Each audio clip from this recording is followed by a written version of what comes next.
Salam Ibu Bapak, Saudara-saudari, selamat pagi. Salam sejahtera dalam kasih Tuhan Yesus Kristus. Dengan penuh syukur kepada Tuhan, kita berjumpa kembali dengan saya, MBS, melalui pesan suara via YouTube yang ke-41 hari ini, Senin 22 Agustus 2022.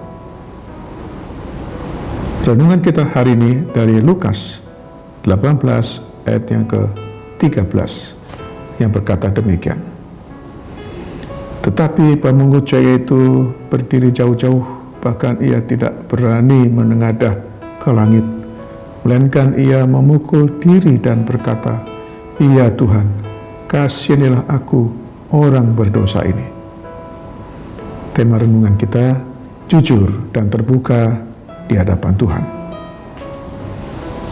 Keadaan hati kita adalah faktor penting yang dapat memengaruhi hubungan kita dengan Tuhan.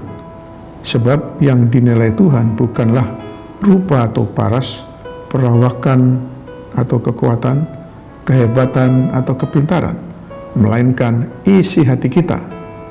Dalam 1 Samuel 16 ayat yang ke-7b berkata demikian, "Bukannya dilihat manusia yang dilihat Allah. Manusia melihat apa yang di depan mata, tetapi Tuhan melihat hati." Dalam 1 Tawarikh 28 ayat 9 berkata, "Tuhan menyelidiki segala hati dan mengerti segala niat dan cita-cita." Jelas sekali bahwa Tuhanlah yang menguji hati, seperti Amsal 16 ayat 2 menyebutkannya. Untuk menggambarkan keadaan hati manusia, Yesus memberikan suatu perumpamaan tentang dua orang yang berada di bait Tuhan yang berdoa, yaitu seorang Farisi dan seorang pemungut cukai.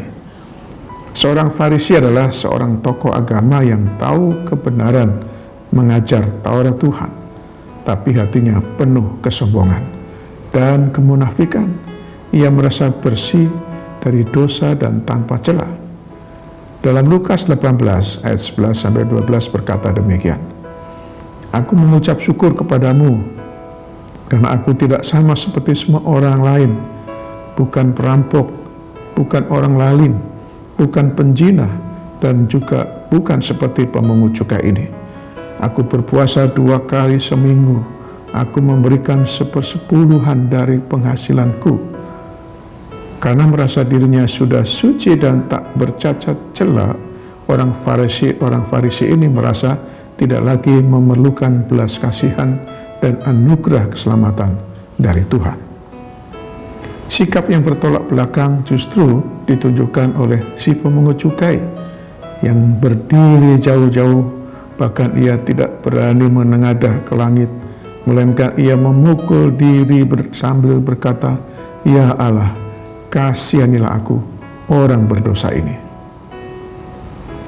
Pengakuan jujur disertai kerendahan hati yang ditunjukkan si pemungut cukai ini telah mengetuk pintu rahmat Tuhan.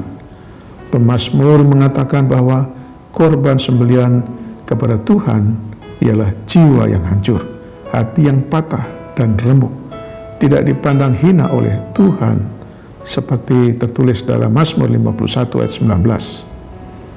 Yesus berkata dalam Lukas 18 ayat ke-14, "Orang ini pulang ke rumahnya sebagai orang yang dibenarkan Allah, dan orang lain itu tidak. Sebab barang siapa meninggikan diri, ia akan direndahkan, dan barang siapa merendahkan diri, ia akan ditinggikan." Tuhan benci hati yang sombong, tapi ia mengasihani orang yang rendah hati. Demikianlah renungan kita hari ini. Janganlah kita menjadi pendengar saja, tapi marilah kita menjadi pelaku-pelaku firman Tuhan. Selamat beraktivitas hari ini dengan iman dan imun yang teguh. Salam sehat jasmani dan sehat rohani. Tuhan Yesus Kristus menyertai dan memberkati kita. Mari kita berdoa. Bapa di surga, kami bersyukur untuk firman-Mu hari ini. Terima kasih atas pencerahan-Mu bagi kami untuk memahami dan mengerti kehendak-Mu ya Tuhan, agar kami menjadi orang yang rendah hati, jujur dan terbuka di hadapan-Mu ya Tuhan. Karena itu ya Tuhan, tuntun dan bimbinglah kami selalu. Berkatilah seluruh aktivitas kami hari ini. Dalam nama Tuhan Yesus Kristus yang telah mengajarkan kami berdoa. Bapa kami yang di surga, dikuduskanlah nama-Mu. Datanglah kerajaan-Mu, jadilah kehendak-Mu di bumi seperti di surga. Berikanlah kami pada hari ini makanan kami yang secukupnya. Dan ampunilah kami akan kesalahan kami, seperti kami juga mengampuni orang yang bersalah kepada kami. Dan janganlah membawa kami ke dalam pencobaan, tetapi lepaskanlah kami daripada yang jahat. Karena Engkaulah yang punya kerajaan dan kuasa dan kemuliaan sampai selama-lamanya. Amin. Sekarang terimalah berkat dari Tuhan. Tuhan memberkati engkau dan melindungi engkau. Tuhan menyertai engkau dengan wajah-Nya dan memberi engkau kasih karunia. Tuhan menghadapkan wajah-Nya kepadamu dan memberi engkau damai sejahtera.